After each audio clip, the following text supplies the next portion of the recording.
Күнтуарова Бекзат Сақтапбергеновна, Алматы сервистік қызмет көрсету колледжінің қазақ тілі мен әдебиеті пәнінің оқытушысы. Сәлеметсіздер ме? Сабағымызды жүректен жүрекке ойыннан бастайық. Әрқайсыңыз өздеріңіздің есіміңіздің бас әрпінен басталатын сөзбен құттықтау сөз айтыңыздар.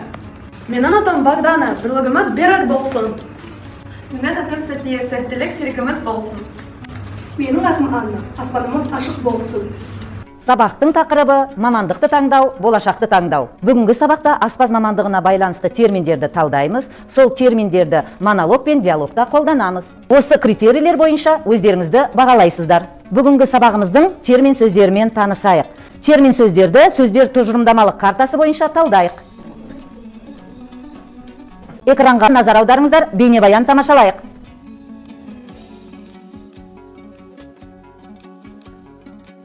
Сіздерге бұл мамандықты таңдауға не түрткі болды? Кім айтады? Настя, айта қойыңыз.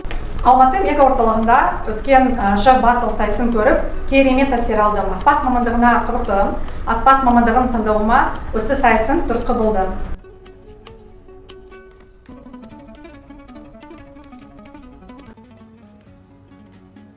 Аспаз қандай мамандық? Аспаз жоғары дәрежелі заманауи сұранысқа ие мамандық.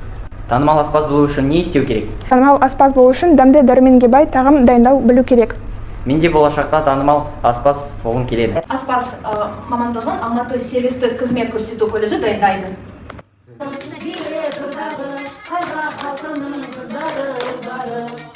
Ашып, 9-ші беттегі 4-ші тапсырманы орындаңыздар. Қай яшықты таңдайсыз?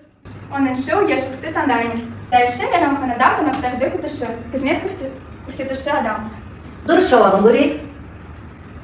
Дұрыс екен. Бағалау критерийіне сәйкес өздеріңізді бағалаңыздар. Үй тапсырмасы мамандығым мақтанышым тақырыбына эссе жазып келіңіздер. Бері байланысты WhatsApp желісінде көрсетіңіздер. Осымен сабағымыз аяқталды. Сау болыңыздар.